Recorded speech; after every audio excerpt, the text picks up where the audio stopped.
orta məktəbdə oxuyurdum. Bizim vaxtımızda indiki narkotik vasitələr yox idi. Məndən 6 sinif yuxarıda təhsil alan bir avara uşaq vardı. Bu kriminal aləmlə əlaqəsi var idi.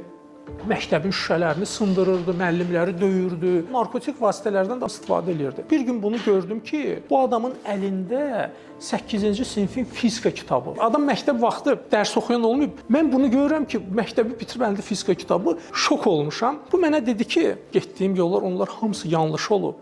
Və mən indi başa düşmüşəm ki, mən nə qədər ömrümü boş yerinə vermişəm. Tövbə eləmişəm və tövbə olaraq da oxumadığım kitabları oxuyuram. Adam oxumadığı kitabları oxuyur. Hansı müəllimləri ki, incidib gedib ondan halallıq alıb, tamamilə dəyişib. Necə oldu da sən birdən-birə dəyişdin? Heç nə bunu dəyişə bilmədi. Atası da çox imkanlı idi. Nə cür lazımdır dəstək verirdi. Qorxu yox, polis bunu dəyişə bilməyib. Heç kəs dəyişə bilməyib də.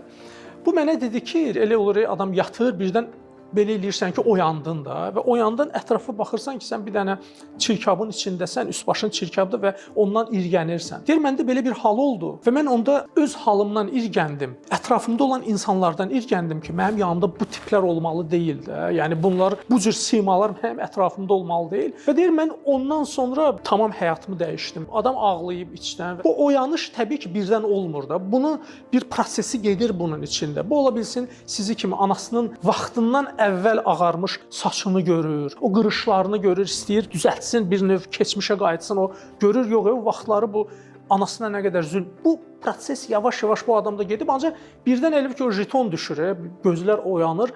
Bax, o olmasa o insanın içində heç bir proses buna təsir eləmir.